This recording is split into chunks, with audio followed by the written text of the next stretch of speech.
The first to die by the killer's gun was 18-year-old Donna Loria last July. 6 months later, Christine Freund became his second victim. He struck 6 times, and police say they're nowhere near solving the case. In '77, Son of Sam was running around and shooting people. Everybody was scared to death. In 1977, we had soaring murder rates. We had a city that was really gripped with every form of crime. The city was dirty. It was experiencing an epidemic of arson. It was covered in graffiti. The city was so broke that city services had been cut back profoundly. They laid off 5,000 cops. They closed firehouses. They laid off thousands of teachers. Nobody knew from day to day whether the Big Apple would become the bankrupt apple. You had to really hold on to your purse. There was an element of danger, but it was also wonderfully sleazy. Times Square wasn't Disney World. It was prostitution and pimps. You know, it was great. It was like the Wild West, and it didn't cost anything to fucking live here. 1977 was the year of the 25-hour citywide blackout that led to massive looting and in fact, the largest mass arrest in the city's history. And New York City went through one of the most contentious mayoral elections in 1977. And it came to be seen as an election for the soul of the city in the future.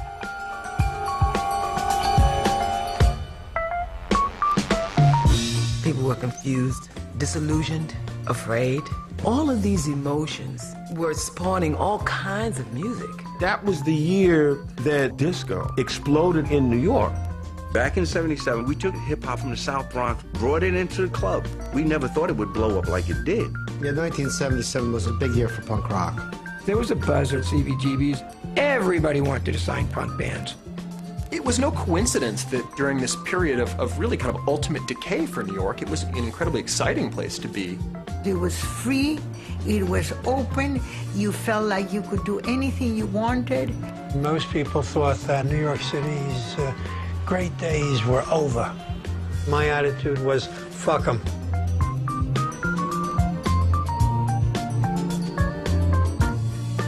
Koch came through 123rd Street, and they were selling reefer so fast and so crazy till they was trying to sell him a bag.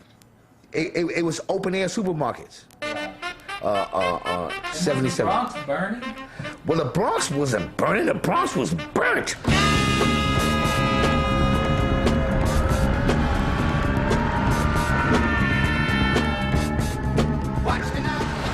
I mean, it was deteriorating like at a rapid pace, man. I mean, so fast, whole areas was just wiped out, man.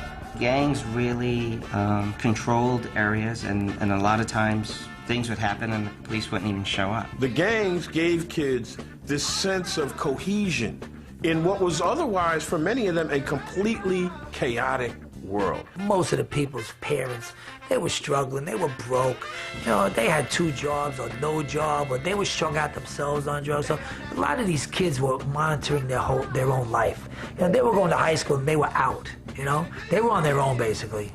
And the only positive thing we had was music.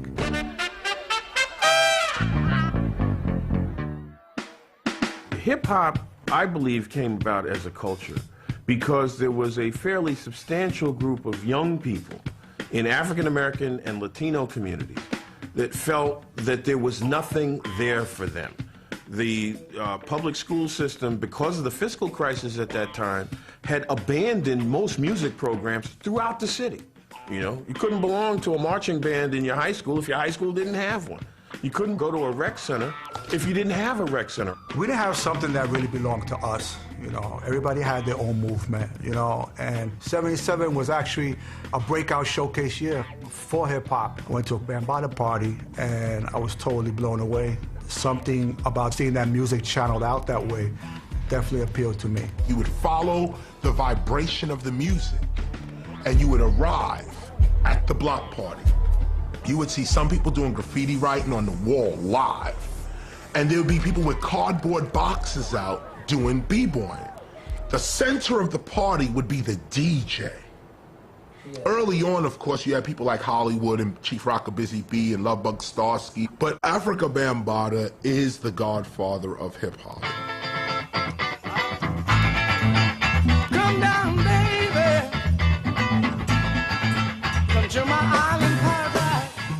came out of the street gang movement that we had at the time, which was called the Black Spades. And my area of the Bronx River Houses, we had a center where I used to play the music, and many of the youth started feeling the energy of these DJs, these breakers. So I went out there and started transforming the street gangs into something positive, and it was the culture called hip-hop. He comes out of the gang culture, gets an epiphany, and begins to organize in his community. Afrika Bambaataa did an unbelievable job with, you know, getting all the youth and the gangs together to try to not be violent, to do it through music. The party that he gave resonated throughout the neighborhood and then soon throughout the Bronx. From then on, that's all I wanted to do. Caz actually took the initiative, you know what I mean, and told me, listen, man, you know, do this with me, you know what I mean? And once I got behind the turntables, it was something that was overwhelming, something that actually took over.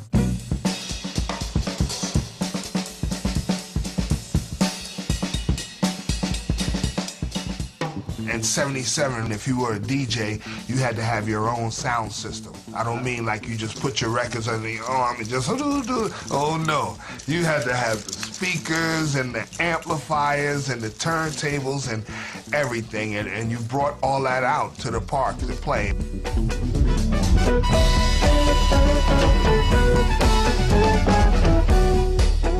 You know, we were kids, you know, we were teenagers, and you know, we really didn't have that kind of money. I was lucky because I had a few dollars saved in the bank that my father had left me, and I had to convince my mother once I knew that this is what I wanted to do, hey Ma, I need that money. You know what I mean? I found what I want to do. I don't want to go buy sneakers with it. I want to buy some DJ equipment. I want to be a DJ.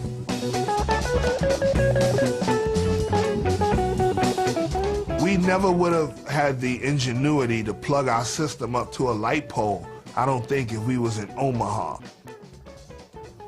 You understand what I'm saying? We wouldn't have had the resources at hand, the mindset to say, yo, that's an electric light, ain't it? Look in that pole, look in the bottom, man, see if there's anything in there. You know what I mean? Just takes that kind of mindset and ingenuity to say, okay, let's find something to make this work.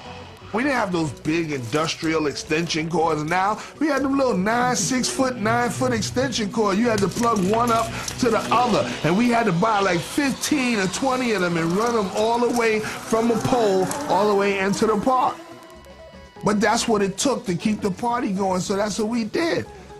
No one was watching us. I mean, the police weren't coming to the parks and shutting our parties down. I mean, if you go to a park now and try to hotwire a street lamp into a party, you'll be shut down in 5 minutes. You know what I mean? I mean, they just were busy doing other things. You know what I mean? And thank God for that.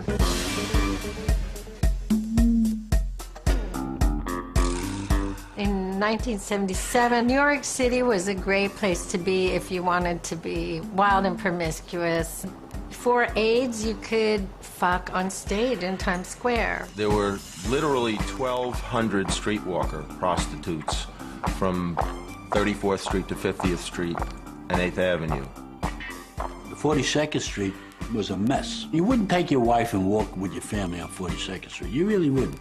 Times Square was anything goes. It was a neighborhood where hustlers intersected with tourists, and the tourists came out on the bottom end of that deal for sure. In Times Square, you had the Broadway theater, but you had side by side with that porno establishments, massage parlors, some 200 of them all across 42nd Street. It was girls, girls, girls upstairs, take a ticket, you know, psst, black beauties, check it out, check it out. I went to a movie premiere called Deep Inside Annie Sprinkles, and people were jumping up, giving people standing ovations after sex scenes. When you went and saw porn, you saw it on a giant screen. I mean, the penises were like 150 feet big, you know. Lots of bushy pussies. Men had pubic hair up to their navels. Times Square now, compared to Times Square then, is to go from, you know, something that was X-rated and dangerous to something now that's G-rated. I don't think it's bad just because I saw how bad it was. The people of this city know and understand the tremendous problems we had in the last 3.5 years. In 1977, New York City went through one of its most contentious mayoral primaries in its history. Several polls say any of the 4 candidates could make it. They are Bella Abzug, Mayor Beam, Mario Cuomo, or Congressman Koch. Morning, everybody. I'm Ed Koch, running for mayor. At a televised debate the other night, someone threw up high at Mayor Beam. Watch. Please, everyone, please sit down. I remember Abe Beam being probably the most ineffective mayor we ever had. New Yorkers just didn't give a damn about him. In some ways, many New Yorkers didn't give a damn about the city because we felt that, you know, the city wasn't the city that we knew. It was a shell of its former self. It was really a moment when the city wanted someone who was going to kind of be tough and get tough, and who was also going to lift the spirits of the city, lift the morale of the city. Mayor Abraham Beam is in big trouble. His principal opponent is the lady in the floppy hat, Congresswoman Bella Abzug. One of the things you have to know about all the polls, they not only show that I'm leading, but they also show that of all the candidates, only one person has been regarded by them as the leader. Bella Abzug was charismatic. She was New York with that hat and that accent and the flamboyant gestures. But now you have a situation where the city's going to hell in a handbasket. The country doesn't care. And could Bella Abzug lead the city out of such a grim and dark period?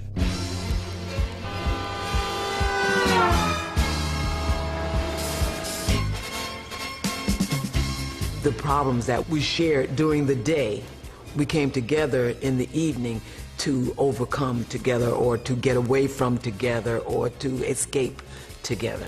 And one of the ways that we came together was on the disco dance floor.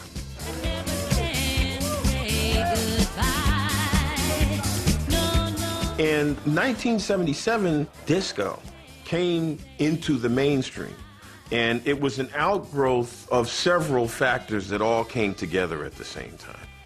One was the emancipation of gay people, which created an explosion in the gay community of clubs that were opening up, and the visibility of being an out gay person, which had been very clandestine, been very underground before that time.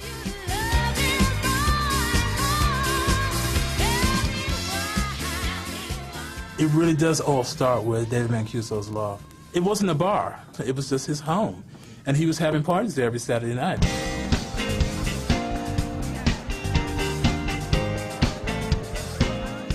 The first time I saw David Mancuso, he's in this dark booth, and all you see are his eyes and his beard and his hair. And so it actually looked like Jesus was in there playing records. In the front of the room, by the front windows and stuff like that, he kept the Christmas tree up year-round with presents and toys and stuff like that, and there was a rocking horse and stuff like that underneath it to kind of make people always feel like, you know, it was Christmas every time you came in there, because it really did. The Loft started on Broadway at Great Jones, and in 1977, Soho was a vast wasteland. You know, people would look at you like, what are you, crazy? You're not talking about going down to Prince Street or going down to Crosby Street. Going to the Loft for the first time, I was 16. I had rough times at home. And so I got out of the Bronx and straight to Manhattan. There's always one person that feels like the odd man out, or the odd girl out, if you will. You feel like the black sheep, or you're told you're the black sheep. You feel alone to a certain degree. Well, that's the way I felt until I went to the Loft. And I realized that there were more people in the world just like me. And so it made me completely comfortable. It was the first time I'd actually just completely let everything go. You had guys who were 15, 16 years old, thrown out of their houses the day they had the guts enough to tell their parents that they were gay. Well, where did those people have to go? The one place where those people had to go was the Loft, where they were accepted for who they were. Just the freedom, it spoke volumes about who and what I was, and that was it. I was hooked.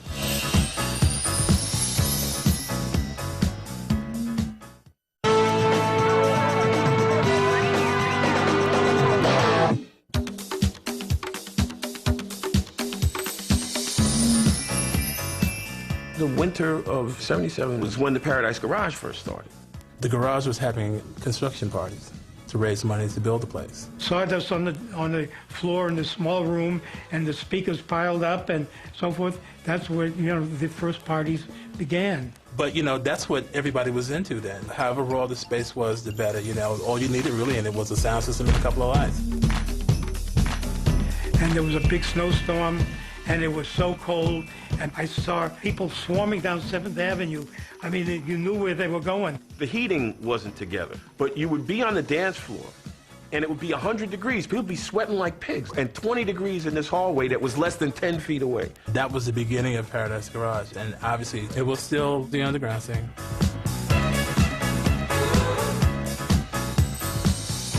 The garage was a little bit different from the loft because as it began to expand into the straight community, it began bringing in a much wider variety of people.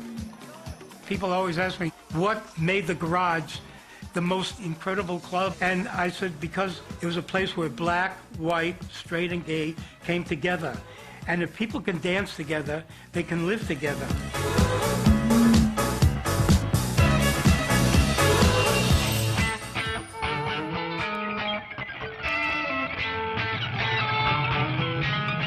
The Lower East Side was really scary. It was bombed out. You got to remember, 1977, you know, was a time and a place. And in New York City, on the Lower East Side, I mean, there were burned out buildings that they just left that looked like, you know, these facades of destroyed ruins in Germany at the end of World War II. It was a part of town that was considered very undesirable.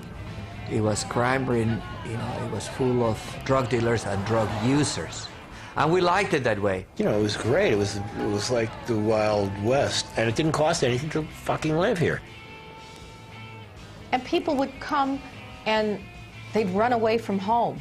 They'd run away from like Ohio or someplace, and their parents would call and we'd have to say, yeah, your kid was here, you know, because they'd find it in a diary. I am moving to New York City. I'm going to go to CBGB's. None of us ever fit in. We were never like Miss Popularity at school. We were all a bunch of misfits. Because we weren't the guys wearing macrame or sandals or you know, saying groovy, you know? We were punks.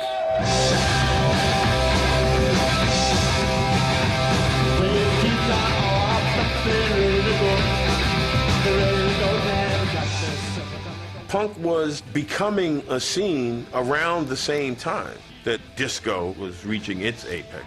But you be coming out of the loft, and suddenly you see a bunch of people coming in another direction, and it's like, wow, what club are they coming out of? And you realize there's another group of people going to another space. I started hanging around down to CBGB's because there was a buzz around that things were starting to happen. CB's was just like going into somebody's crummy basement, and there were big stuffed, you know, easy chairs, and Hilly had these dogs that would crap all around, and it was very, very funky. Hilly Crystal was the man that owned CBGB's. He basically was, I won't call him a failed country and western singer, but he was a pseudo. He wanted to be a country and western singer. I figured I got to have something that stands for what I want to do, which was CBGB, Country Bluegrass Blues, and OMFEG. And other music for uplifting gormandizers. Hilly, they only had one rule about bands in CBGB's was that they had to write their own songs. Because at that time, most bands, up until then, had played cover songs. So it was always new, it was always interesting, it was always very different. So one night, it could be some crazy loud people. The next night, it could be some experimental jazz people. The next night, it's somebody with a fiddle and a tuba. The next night, it could be 5 loud guitars. You never knew what to expect. Everybody was looking for this kind of rawness and not, you know, trying to get away from the overproduced sounds. And I don't know, specifically, I think every band had their own little direction.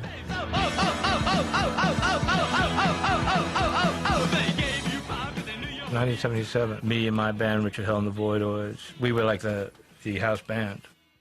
You know, I'd started in television back in 1974, and we spotted CBGB's first. The idea was to look for a venue that was bad enough off that they would let us play there, you know, on a regular basis.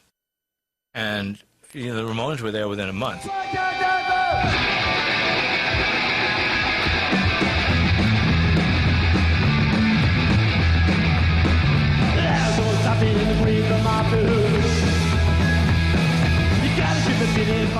The downtown scene was vital to what actually became the Ramones.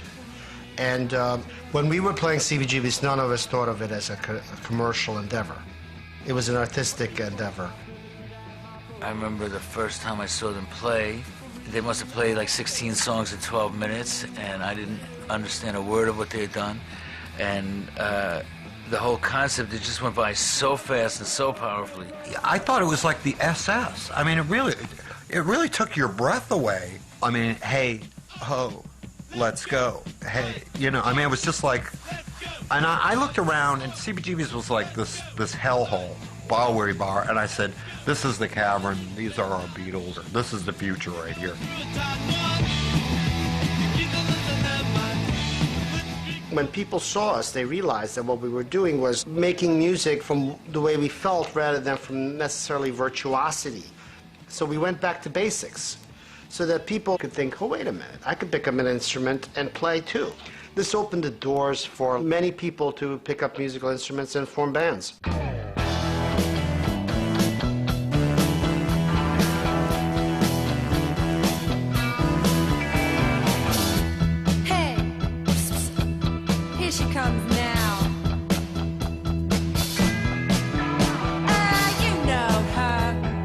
In 77, the people who went to CBGBs were mostly musicians. One night television might be on the stage, but in the audience would be Blondie and the New York Dolls and the Talking Heads and the Miamis and the Ramones and so on. And then the next week the Ramones would be on the stage and the Talking Heads would be among the other people in the audience. So they were playing for each other, and they were playing for people they knew. We were the most intense thing going on in the world, for sure. Just full of life and ideas. But at the same time, it was a dead-end, little nowhere joint that was only known to a really devoted and intense 300 or 400 people in New York who had these very specific, extreme tastes. And people tend to look back in retrospect and say, you know, great bands were playing there. Well, no, about 8 bands were playing there. They got great later. You know, having had the place to be bad, they got good. She's too much.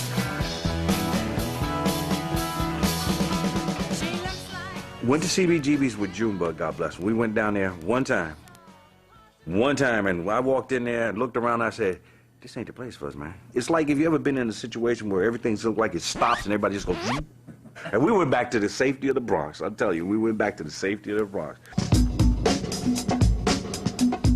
It's the same energy, that punk movement and the hip-hop movement uptown. Punk was the next generation rockers saying, you know, that's too tame, or that's like our mom's music. And that's where the frenetic energy of punk came from. At the same time, we took the hottest parts out of records that already existed and kind of pumped them up. And you know what I mean, that adrenaline that created hip-hop up in the Bronx. In 77, we went to this big rap show in the South Bronx. It was completely a new thing to me. There was no separation between the audience and the stage. Everybody was just, you know, running on stage and doing a few lines and jumping back into the crowd. It was just like so exciting. It was great. And I was the first to invite the punk rockers, the white people, who wasn't nervous to come to a black Latino area and party with the people. Most people thought it was going to be chaos, racism, fights and everything. When we put that music on, the music took control and became universal, and everybody just partied like we was partying on the mothership. 77 is when hip-hop started coming into its own.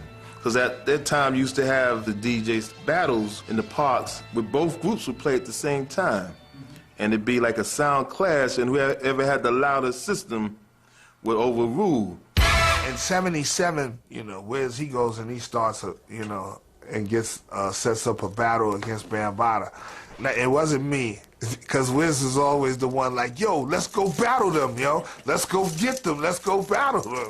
Back in those days when you DJ'd, you know, there was a lot of player hating. There was a lot of animosity, you know what I mean? And they wanted to get at you, and they would talk a lot of trash, you know what I mean? There was a lot of trash talking back in those days. I mean, that's part of hip-hop, too, you know what I mean? We come in there with the most equipment that we could find, piece together, You know what I mean? Odds and ends speakers, you know, from here and there and everything. And we think we're ready. We go in there. So I have the nerve to put on We Will Rock You by Queen.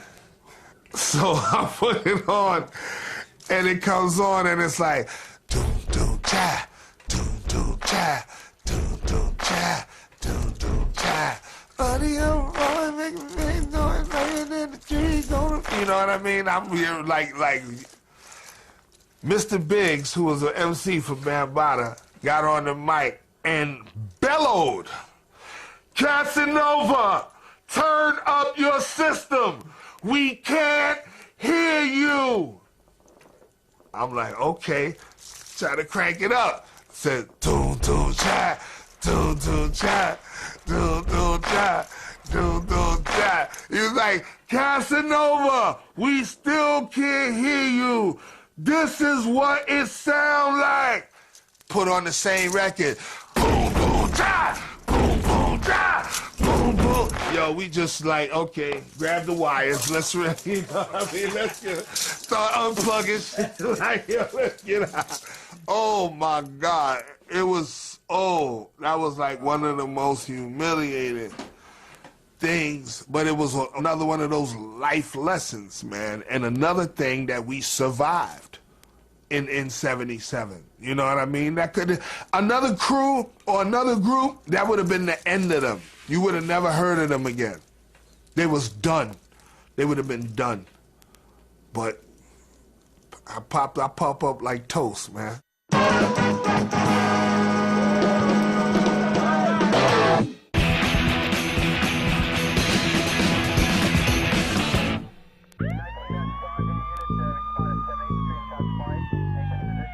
Columbia University co-ed Virginia Voskerichian was gunned down in March. The killer police are looking for is called the .44 caliber killer because of the weapon he has used. A modern version of the old .44 caliber pistol used in the days of the Old West. I remember driving around, you know, with my friends trying to look for this guy because everybody wanted to catch this guy. I mean, everybody was looking for him. We didn't know what we were looking for, but I knew 3 people who got shot. I know somebody who died, and I know 2 people got shot. People were in certain areas afraid to be out too late and given, and you know, self-imposed curfews, and people carrying weapons who never carried weapons before. For New Yorkers, it has been heart-wrenching watching as the city copes with crisis after crisis. I know what it is to walk around in my childhood without any problems and happy-go-lucky and go where I want, but no longer like that. You have to look over your shoulder, and I find people, when you're walking, people just look over their shoulder. With a serial killer on the loose, crime has become a central issue in the campaign. A recent poll shows that Congressman Ed Koch and his tough stance on crime has moved ahead, while former frontrunner Bella Abzug has dropped to a distant third. The city was in the dumps. It needed law and order. And Bella was more about, come on, let's be nice. And Koch was more about, if he comes into your neighborhood, I'll smash that son of a bitch. That was an era of survive and enjoy yourself. And Studio 54 was this unbelievable island where nothing mattered other than feeling good. The person that helped start Studio 54, a woman named Carmen D'Alessio, was originally a loft member. Then she went to Steve Rubel and Ian Schrager, who were actually doing a party at a place called the Enchanted Gardens in Queens. When they saw the project of the studio and I, with my enthusiasm, described what I envisioned, they got enthusiastic and they decided to go for it. 77 was the year that everybody wanted to learn to disco dance. They wanted to learn to do the hustle. They wanted to get into Studio 54. They wanted to be part of that glamour. The Studio 54 was bigger than most clubs. It was built inside a theater, so it had a balcony, it had the bridge over the dance floor that would come out on rollers, and so there was people dancing on the dance floor and over the dance floor, and there were lights above the dance floor that would come down into the dance floor. And it had a Coke spoon swinging into the nose of a half moon. It was like part of the design of the club. Any idea that would go through my mind to make it more spectacular, they would go for. when Bianca Jagger celebrated the birthday, we conceived the idea of Lady Godiva on a white horse. So we had this girl stark naked on a white horse with her gold braids all the way to the floor. And then Bianca got so enthusiastic about this that she just jumped on top of the horse and went around the dance floor. This grabbed the attention of all the photographers, and before we knew it, it was all over the world. You never knew who you were going to see in the basement of Studio 54. I remember once, I hadn't really paid that much attention to the person that was sitting to my left. And the gentleman next to her tapped her on the arm and turned to her and handed her a joint. She took it from him, very expertly, I might add. And when she handed it to me, I looked in her eyes, and I realized that I'm looking to the eyes of Lillian Carter, the mother of the President of the United States of America. I went there, yes. It was just bizarre. And inside were underage girls dancing in men's tailored shirts without anything else, and lots of very decadent-looking people doing decadent things. It had youth, booze, drugs, and hormones all combined. I definitely saw people going at it up in them balconies, I tell you. Sex was everywhere on any given evening. It was absolutely appropriate to go into the ladies' room and have sex with someone in one of the stalls or do drugs with them. It's fabulous to be young in a moment in which you want to be irreverent and irresponsible and daring, and there are no consequences. A lot of clubs in New York had a lot of what was going on at 54. It was just Studio 4 sort of 54 made it really popular, and it sort of introduced it to the masses. It was the right time, it was the right moment, and we created magic.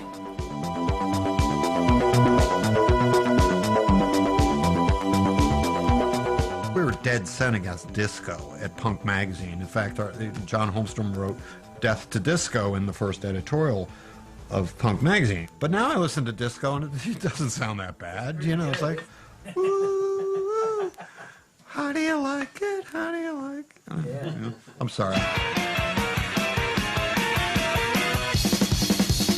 I was a child who wanted all of some wild. Well, 1977 was definitely a watershed year for me personally. We recorded Blank Generation in 1977.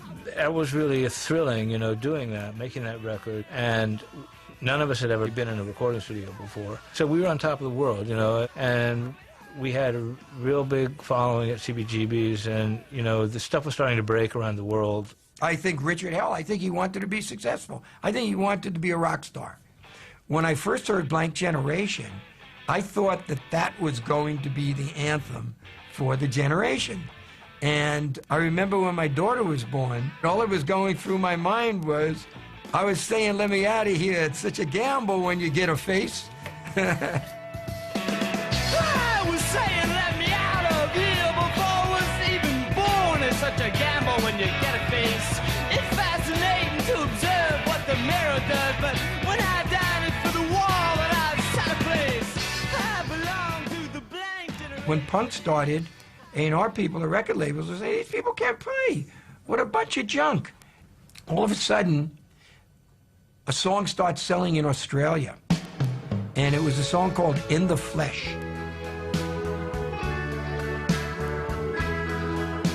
That was the tip-off that there was something happening. Darling, darling, darling. And the story was that they played it by mistake, thinking they were playing the A side of the single. So needless to say, they weren't ready for punk rock or what we were doing, which was very raw compared to the one song that they had heard. The song got to #1 in Australia, which at that time might as well have been the moon to most Americans, but it was #1 somewhere. And if you could be #1 somewhere, you could be #1 anywhere. Suddenly we were shuttled around the world, and Debbie's image was everywhere, and most people saw what she looked like before they heard the music. And when we first went to England, everybody just went physically nuts at our shows. It was so exciting. And all of a sudden, everybody wanted to sign punk bands.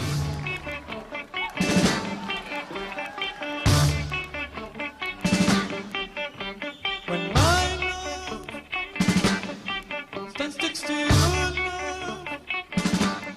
There was a huge buzz on the Talking Heads. In fact, Joey Ramone was the first person to tell me about them. And I went down at CB's, and I'm standing out there, and all of a sudden I hear, "When my love stands next to your love," you know, and I said, what is this? This music was so hypnotic. I was being sucked into the room. Then I ran up after they were over.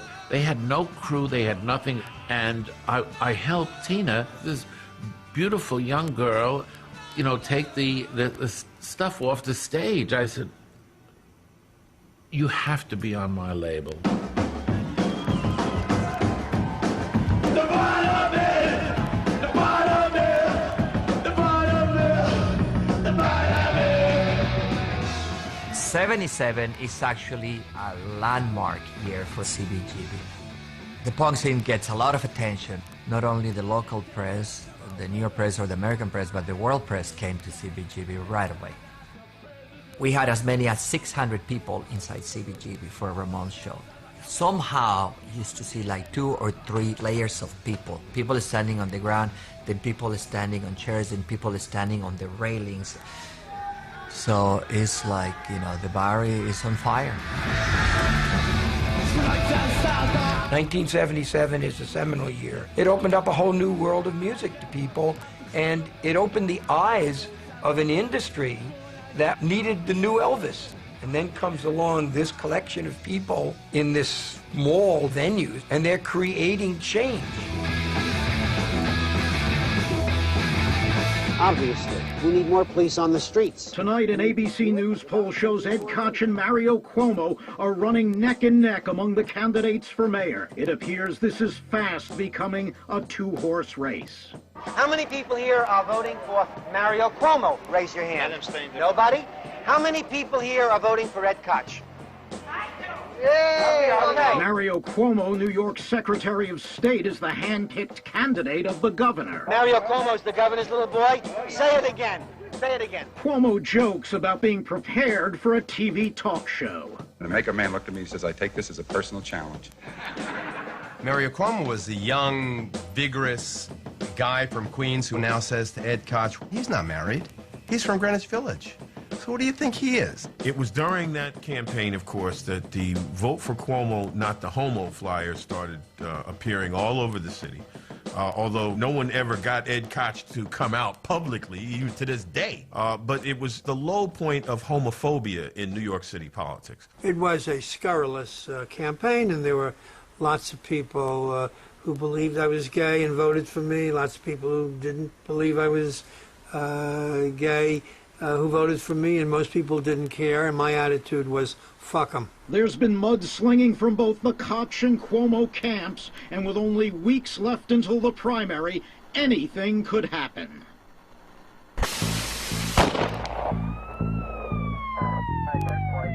Good evening. Early this morning, the .44 caliber killer tried to kill again, and almost did.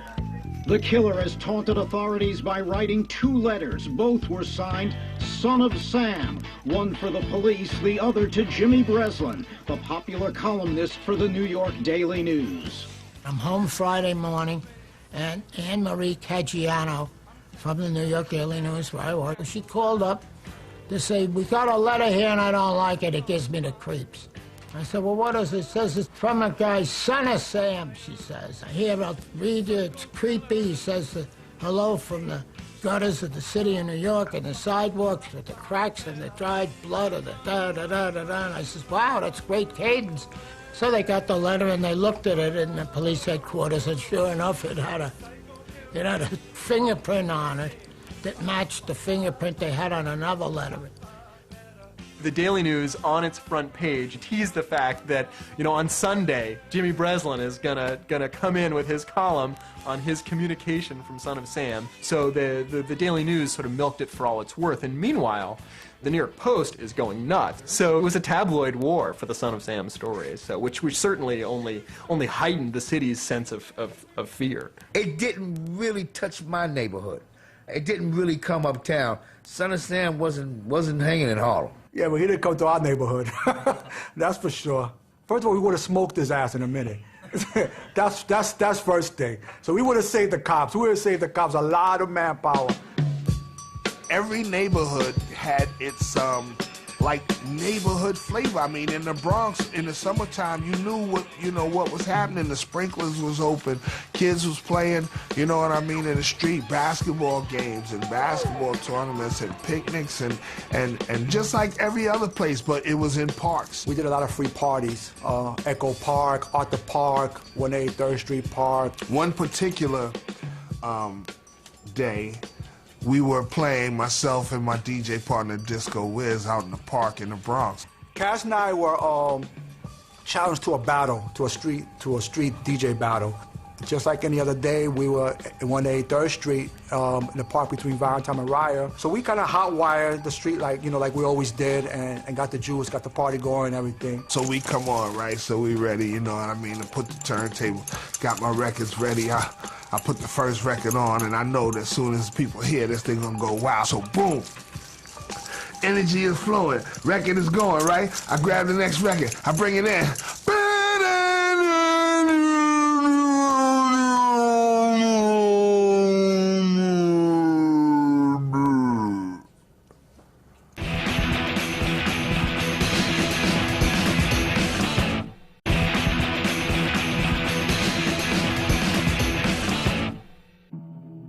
The lights start going out. The street lights along the street start going out. One at a time, like in a row. Poof, poof, poof. We just looked at each other. Wow, did we do this? I mean, because we were jacked up to a street lamp, you know what I mean? I was home, sitting here, watching television. Bingo. All the lights go off, television goes off. I go up to the roof, look out. Darkness. I'm 12 years old. I'm watching Bewitched on television. And boom, the lights go out. I thought it was just us, because that's a common occurrence. I looked outside, and everything was black. On the night of the blackout, my friend Cheech was visiting, Cheech from Cheech and Chong, you know, and I got a call. Well, the lights went out. I said, come on, let's go up to the Bronx. Okay. I'm covering the story. Oh, I was in the middle of a blowjob with a client at Caesar's Retreat, and all the power went out. It was July 13th, 1977. New York was at the beginning of what would become a brutal 10-day heat wave where temperatures were daily over 100. Con Ed says the blackout was triggered when severe lightning knocked out transmission lines that connected Indian Point, the state's main power grid, to the city. With those lines down and with demand for power unusually high because of a heat wave, other generating plants, unable to handle the load, began cutting themselves off. It took only minutes before it was all over. New York had been disconnected from the nation's electric system. The first reality check was a bodega right across the street from where we were playing. The gate went down. Shoo! Shoo! Shoo! All pandemonium broke, and people just started screaming blackout, and then you heard like bottles breaking and people just running, and we were like stuck out there with all this equipment. And to be out there in the blackout, you were prime, you know what I mean? You were prime for the picking. Everybody was like, hit the stores. It was like, hit the stores! And everybody just started running all at once.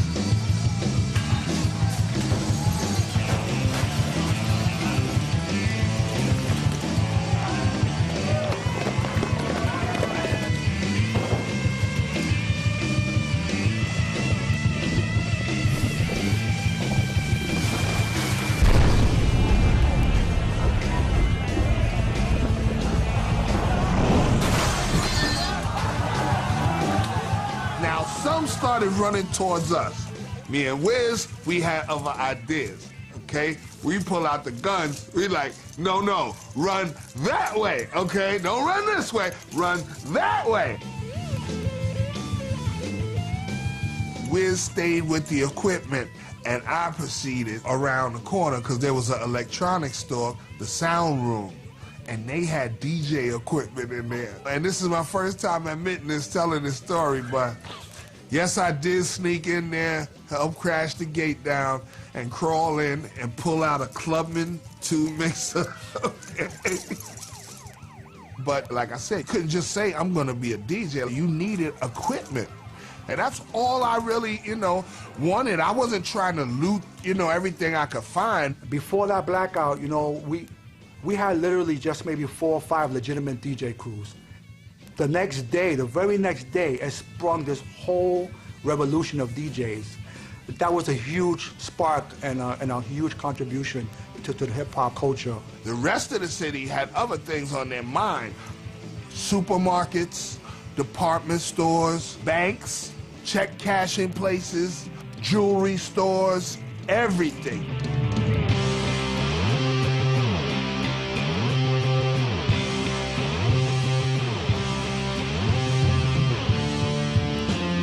The morale in the police department was very low because there had been layoffs and pay freezes. So when they got the call to start showing up for work the night of the blackout, a lot of them were not inclined to do so.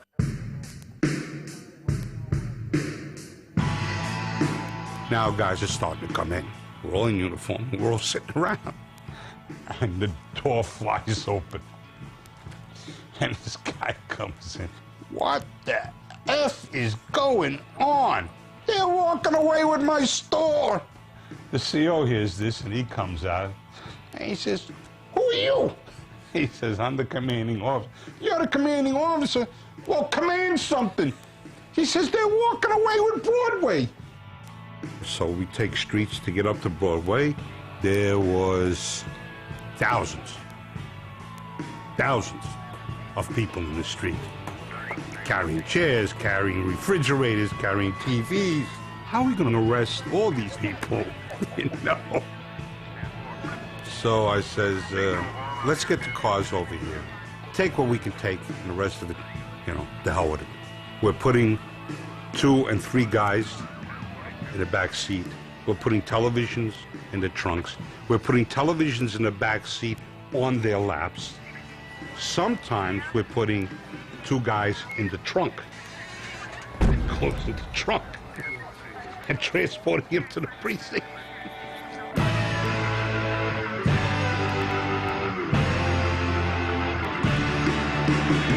Guys were making arrests left and right, and there were shots being fired. We were firing back. Wherever we would see a flash, boom, we open up in that direction. We were saying, we need more ammo. And the words were no longer out of my mouth. Then here comes emergency service. They start throwing us boxes of ammo, hundreds of rounds, and we're loading up. And the exchange of gunfire continued.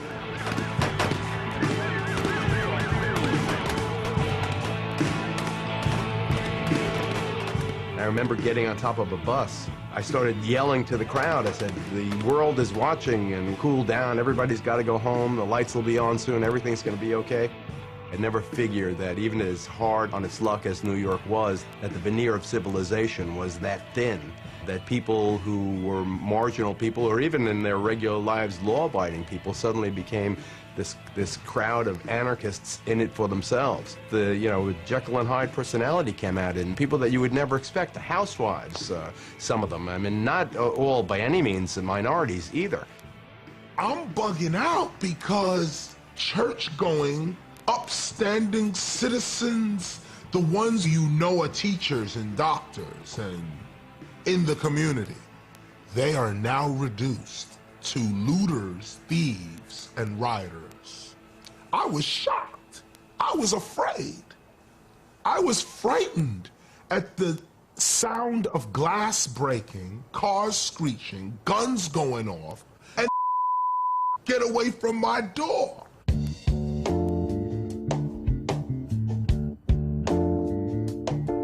When it was all over, I said to myself, my God, how many bodies are they going to find? They didn't find a single body, not one.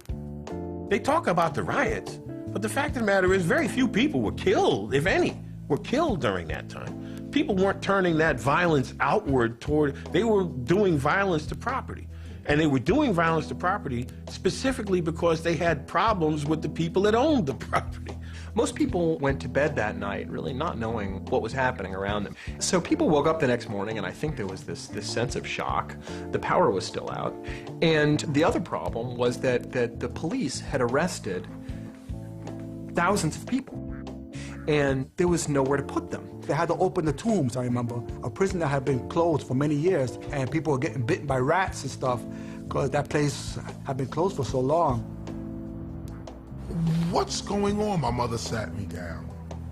She said, son, when there is no light, man is reduced to animal.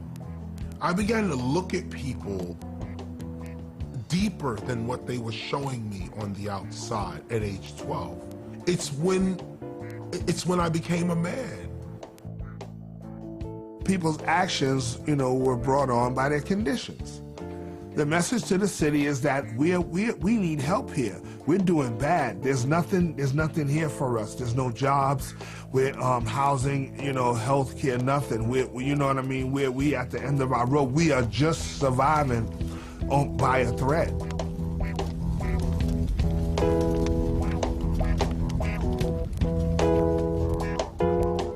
July 14th, New York City, early morning. It was a night of no electric power, a night of no lights, elevators, subway trains, air conditioning, traffic signals, or televisions. What the city did have in the dark streets was a wild outburst of crime, arson, looting, mugging, and 1,000 false fire alarms.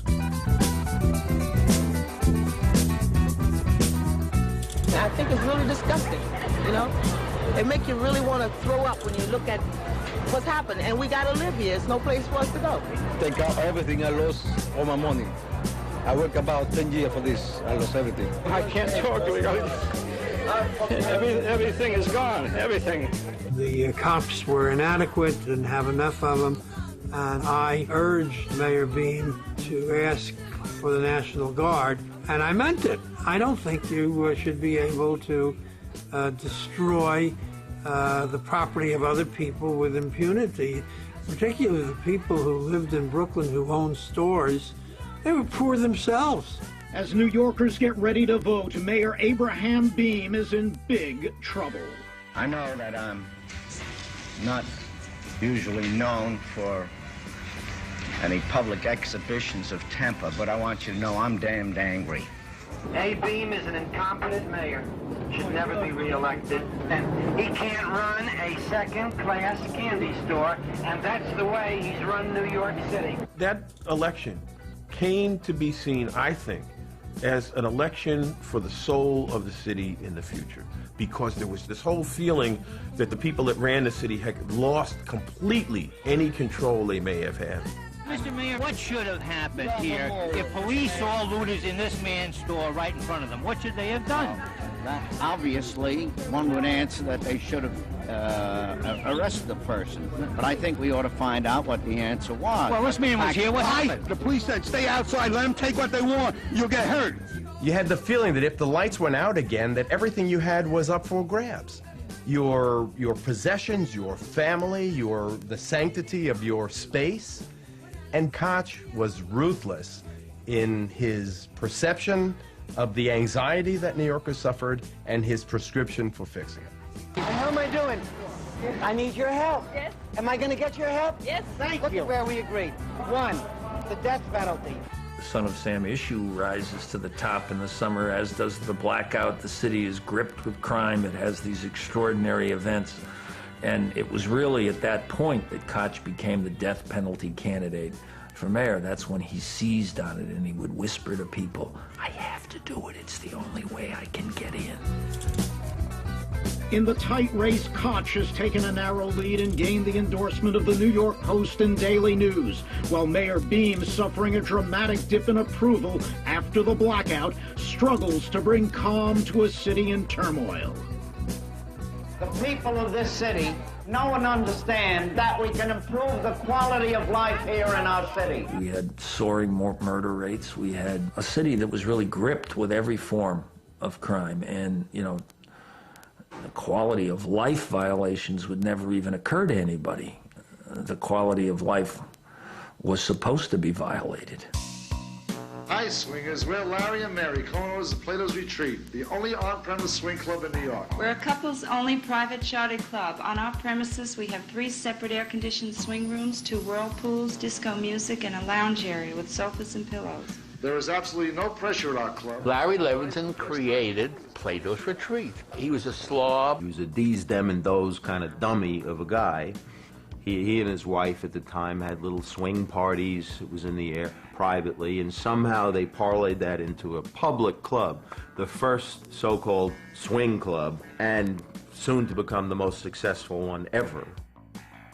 You might go to Plato's Retreat, and you'd look into the orgy room, and there'd be literally 100 people, a sea of naked bodies having sex. This was at the height of the disco era, so Plato's was indeed like a disco. Plato's Retreat was like Studio 54 in the sense that it was also cost-free. No AIDS, no addiction, no law enforcement interference. Sex is good, sex is great. Sex with anonymous strangers allows you to fulfill fantasies that only a multimillionaire might otherwise be able to. I would go to Plato's Retreat, and everyone went there for the sex. Sometimes the coke. I wasn't a big drug user, but I went there for the buffet. Very good buffet. I personally like the buffet better than sex at Plato's Retreat. I think people were really interested in sexual exploration. And seeing 200 couples having sexual intercourse on the big mattress, it was paradise. It was sex at its best, and I was part of it. Larry Levinson, what made you organize, originate Plato's Retreat? Couples that want to be free-thinking, free-living adult couples. They don't believe in monogamous relationships. They would rather get involved with other people, but together with their spouses. You do it in public view, and you mix it up with strangers. Isn't there something very sick about that? It's certainly not sick. It is a victimless activity. Why is it? No, I find it revolting.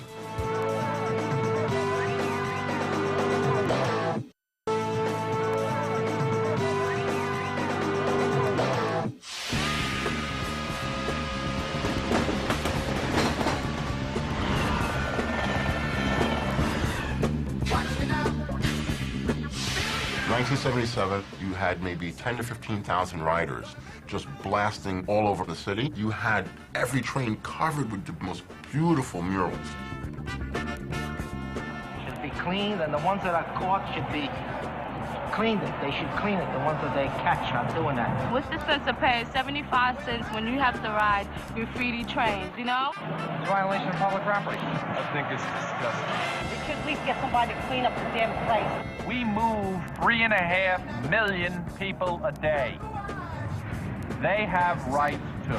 I think a lot of the artistic expression became ultimately destructive, and I think graffiti is a good example of that. People would not go in subway cars that were marked up because there was a fear of lawlessness, and I think it added to the paranoia. In 1977, I was 20 years old, and I became king of the subways because I actually did more trains than anyone else. Anytime a train would go by, at least twice on a 10-car train, my name would be on it, both sides. The basic graffiti message is, you know, look at me, I'm famous. And this game is carried on first and foremost amongst your peers. You know, you sign your name and you're underlining. That underlining is your statement of, I was here. Writing was getting up. Getting up meant your mural traveled the city. So that's getting up, just like hip-hop, man. Did people know that they made elaborate sketches before going out to do it? And that they, you know, blew these things up, projected them onto the trains in their minds, and did them on the trains in the dark with the proportions all correct on this huge canvas? You wake up, you know, the parents are asleep. 2 in the morning, you actually slip out of the house,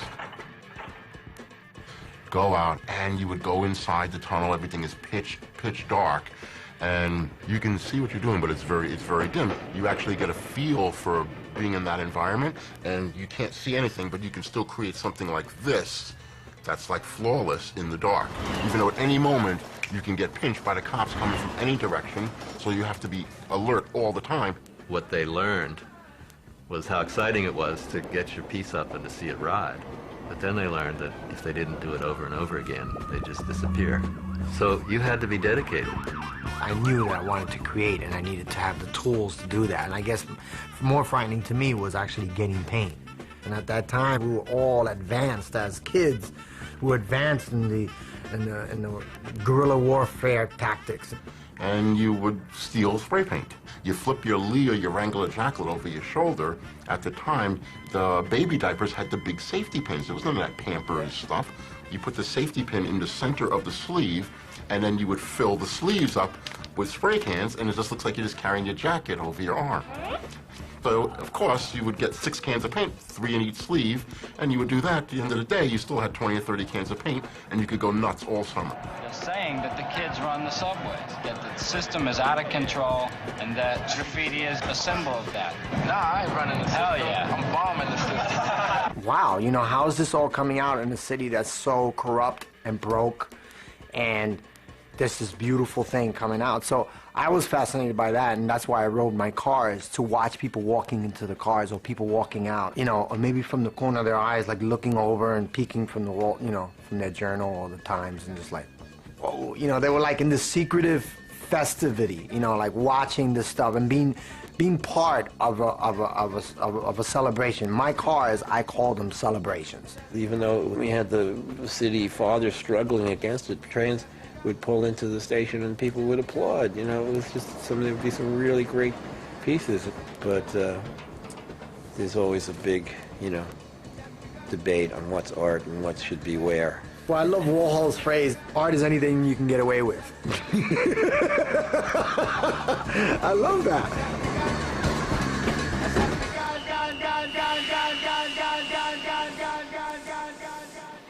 My first exposure to hip-hop was Defiance, and I attribute that to the graffiti artists.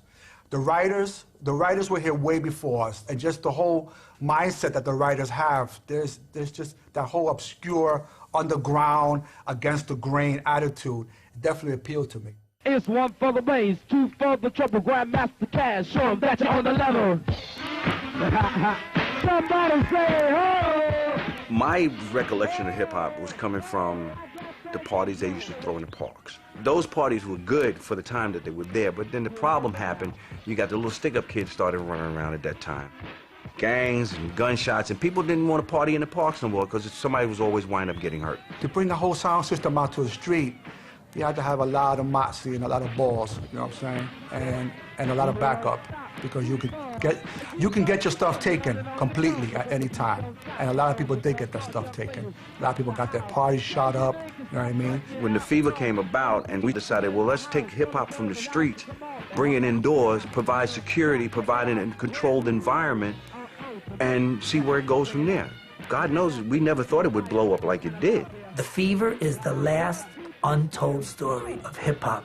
All the rappers have a story in the Fever. Russell Simmons' story, Curtis Blow's, Mr. Magic, Grandmaster Flash, Heavy D did his first show there, Run DMC did their first show there, Beastie Boys all got their first break at the Fever. Love Bug Star Ski at the Disco Fever every Monday night. Check them out. Right about now, Notorious too. Like this. My father went and opened up a club for me in '76. The grand opening was Disco Fever, and my father wound up putting a white DJ in the club. And he wasn't working out. But I noticed every time this other DJ leaves and G gets on, the crowd is just picking up. Now, the night's supposed to be ending, but the energy level of the crowd is picking up. And he's rhyming over the records. And I'm like, what the hell is he doing?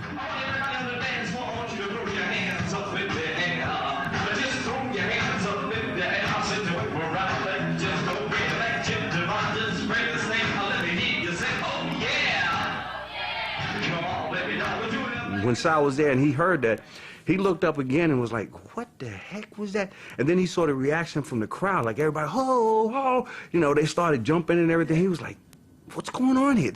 I had my dentist coming there. He's a white guy. And then I had a lawyer. And then I had a pimp. And then I had a hooker. And then I had a drug dealer. And then I had a bank robber. But at that point, they were all as one. Nobody was thinking about nobody as anything different. Who had more money, less money? Who was more dangerous? Who wasn't? Who was afraid? Who wasn't afraid? At that point, everybody was just having a good time because of this rhyming over the music. I said, G, who's the biggest DJs around? G told me the Grandmaster Flash was playing in the park. And Flash is scratching, and he's turning around with his elbows, and he gets up with his feet, and he's scratching with his feet, and he blindfolds himself, and he was just unbelievable. So I said, this guy's like a show within himself.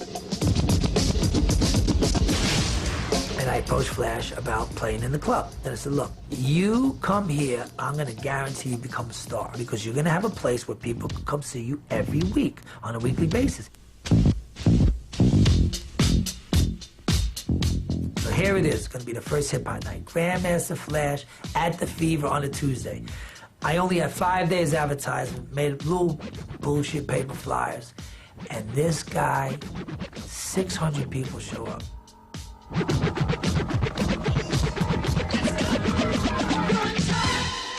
And the gimmick was $1 to get in, $1 a drink. And we ran that night, I mean, we ran around like chickens without a head, but it was such a big thing. And the kids got the word out, and it just blossomed from there. Now everybody's talking about it.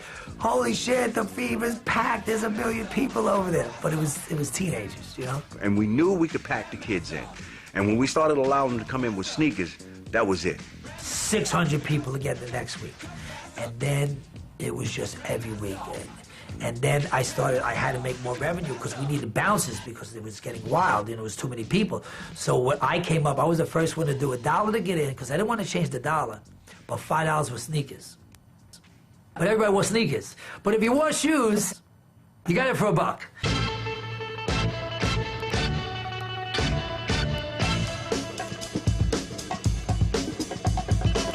And back in that time, drugs was hot. Cocaine, dust, angel dust was real prevalent. We knew people were going to do it, but we provided a safety system for the people that came up there. We had a little red light buzzer system that set up in the cashier booth downstairs, which flashed in the DJ booth, which the DJ, when he saw that, he knew to say code blue. And everybody had gotten accustomed when code blue was said, that means the police are coming upstairs.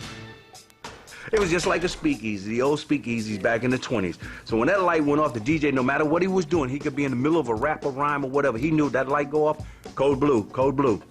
Everything would disappear.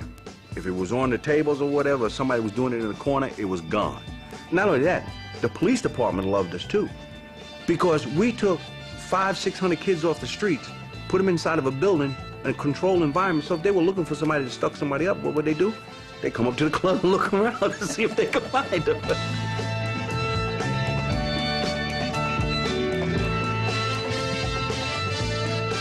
Grandmaster Flash, who got discovered at the Fever, just got inducted into the Rock and Roll Hall of Fame. And you know what? That says it all. A killer who has roamed the boroughs of New York for the past year has struck again. The killer's 8th attack in just over a year came on this lonely street in Brooklyn. Police poured over the car where the young couple was shot. 2 witnesses say the gunman walked up to the car, crouched, then fired 4 shots through an open window. He was covered with blood. And the girl was covered with blood. It was a horror. This guy screaming, just screaming and screaming. We always looked at some summonses that were issued in the general area where the crime was committed. It so happened in Brooklyn, when Berkowitz gets murdered, we started looking at the summonses again. When we do, we find a double-parked summons issued by a hydrant to a car registered up in Yonkers. So they checked the ticket out, and it was to a David Berkowitz, Pine Street, Yonkers, New York. So they call up the Yonkers, and the Yonkers police said, that guy's a pain in the neck. We've had a lot of trouble with him. So now everybody's antenna gets raised. They stake out the car. Berkowitz comes out of his apartment house. He approaches the car. They go over to him. They identify themselves, and he says, well, you got me. I'm the son of Sam. He admitted it right then and there. This is the man police say is the .44 caliber killer. Young, dark-haired, almost chubby. They found hundreds of rounds of ammunition and 2 more guns, including a machine gun that detectives said Berkowitz planned to use in his next attack, which they said was planned for a Long Island disco. In the end, it was something as simple as his $25 parking ticket that led police to the killer. Which leads to the joke that in New York you can get away with murder as long as you don't park at a fire hydrant. He wore a fake smile as police moved him around the city today, from arrest to booking to court, finally to a mental ward. And I'll never forget, I was in a club that night, the night he got caught, and I couldn't believe the joy of how everybody was hugging and crying, and I mean, guys, strangers, all hugging and kissing each other. It was like the biggest relief and celebration, and then it was all uphill after that.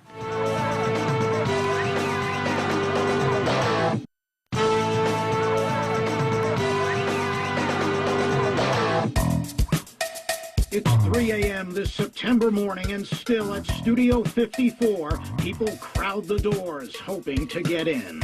Studio 54 became, in 1977, this unbelievable island where nothing mattered other than status and feeling good. Nothing. Most places you could expect to just at least get in. You know, with Studio 54, there was this big crowd of people standing around outside who couldn't get in. And so that made it a bit more exclusive if you did get in. Oh, you're not shaved? There's no way in a million years you're going to get in. It doesn't matter if you're not shaved. Listen, just go home. Nobody knew with Steve at the door what was the trick. He would just pick them up randomly. He would stand at the door and people would, Steve, Steve, and he would pick somebody and then take their $20 and put it in his pocket and send them past the gate where they would actually pay to get in. One night there was a couple that had just married and they were in a honeymoon and they had decided to go to the studio. He decided that he could go in, but she wouldn't. And he walked in and left her outside. I mean, it was like crazy, crazy, crazy, crazy. Playing God. Once you got in, and it wasn't anything that was spoken, but it was the sense you got that everybody thought they were special because they were able to go to Studio 54. And that bothered me.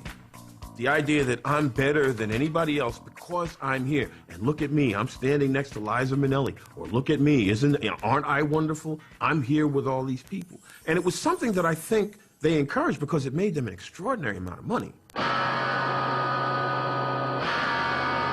There was some party, and we drove over to Studio 54, and we all climbed out.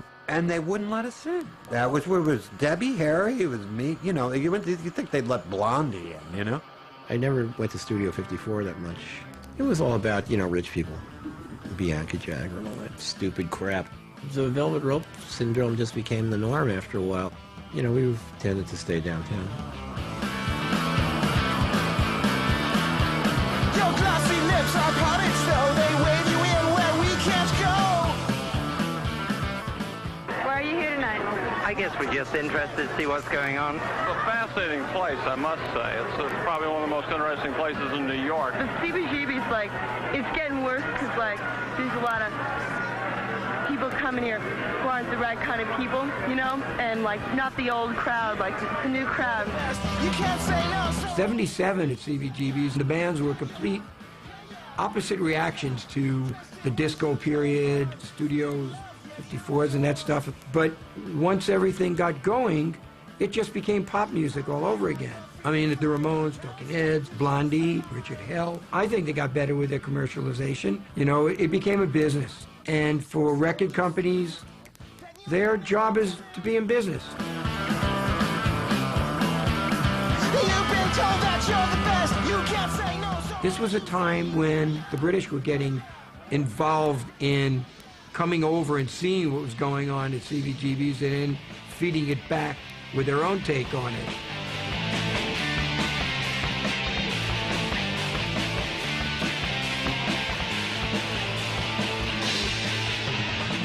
The Sex Pistols were getting unbelievable attention in Britain because everyone found them so shocking, and they went on the Bill Grundy show and said the word fuck. And then they did their tour of the U.S. You know, Sid Vicious was getting beat up, and there was always blood, and this is what the press grabbed onto, and this is what became known as punk rock. There was a lot of trepidation in the American music industry, and in the radio. We had to really sell ourselves, and a lot of it just had to do with their expectations of what punk was, you know. Punk had bad connotations, so I tried to come up with a different phrase than punk, and because New York had been rather dormant in the years before all this action started taking place on the Bowery, I called it the New Wave.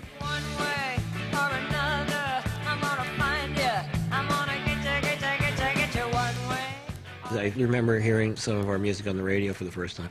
It was a thrill, and there were lots of moments like that. One of the songs was a hit, or hearing one of the songs went #1 or something like that. It was all, you know, it was all these high points.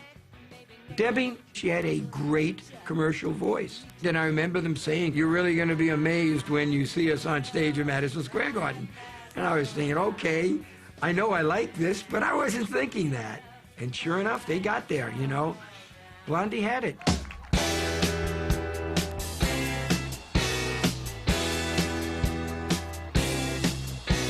The Talking Heads are another real example.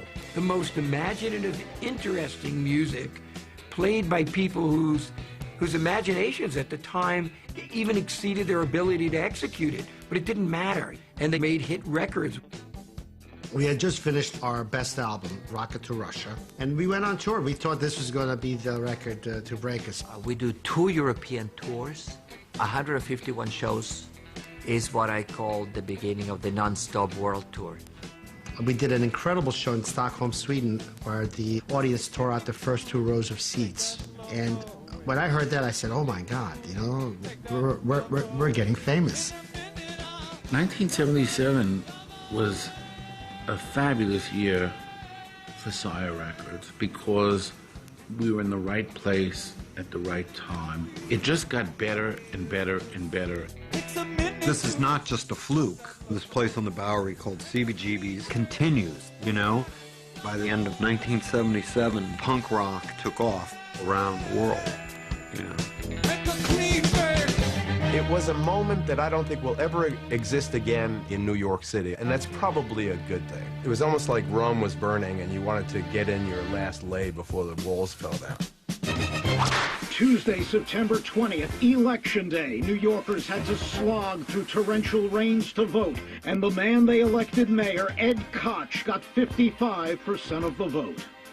Koch served 3 terms. He really did an excellent job. He saved the city. I did bring the city back to fiscal stability, and I gave the city back its spirit, so the people who lived here were once again proud of being New Yorkers. We have been tested, but we have survived, and soon we will begin again to flourish. We are the city of New York, and New York in adversity towers above any other city in the world. So the city has changed, but 1977 was a very, very pivotal year. A lot of what we see in music and popular culture now, the seeds were sown back in that period. There's something about these moments where everything seems so dark and everything seems to be decaying, that's often when kind of great art is born. You need a catalyst, and I think that the Ramones were a great catalyst, and the Talking Heads, and you know, Blondie, that whole early group of artists. All these groups were important because they laid the foundation for what was to become punk rock, alternative music, new wave. Now it's indie. At the end of the 77, Saturday Night Fever came out. Being such a popular movie, it took that concept of disco and made it mainstream. And that's when really all these record companies started signing, you know, anybody that could sing. You know, the Avon lady had a disco record, they'd sign her and put her out and throw all this money at her. And the public, by and large, was just beat over the head with it, to the point where people just couldn't take it anymore. It seemed to accelerate and then disintegrate at the same time. You know, there was like all this disco, disco, disco, and then anti-disco. What came out of it dying was house music. You know, when you got people like Madonna doing a house record, everywhere in the world, house music is pop. Well, basically, I didn't think hip-hop was going to last. It's what, 2007 now, and it's still here and growing stronger? Hip-hop has done a lot for our people. And when I mean our people, I mean, you know, minorities in general. Imagine a world without hip-hop right now. You know, imagine if this would never occurred. I mean, we'd all be breakdancing to bluegrass music. I mean, who knows? I mean, right? It's something that just the constellations were aligned the right way. Physically, the city today is such a changed place. We've seen over the years those empty lots are now decent housing, and something was changing in the communities in which crime is so prevalent. And some of the credit for that should go to those communities themselves and how they got themselves together. If you go to the Bronx or even the West Side, the Lower East Side, half of Brooklyn, buildings that were abandoned by landlords in 1977 are now yuppie condos with views that are selling for hundreds of thousands, if not millions of dollars. Living in New York now, you feel safe. The city is cleaner than it's ever been, but it feels a little bit dull. It's Indianapolis is all it is. There's no life to this. I want to see whores on 42nd Street. I had enough of this. People coming in from the... You don't even know what a whore looks like. From the suburbs. From the suburbs to see the Lion King. I like the city better when it was sleazy. I don't think big cities should be safe for women and children and families. It's just not good for the arts, you know?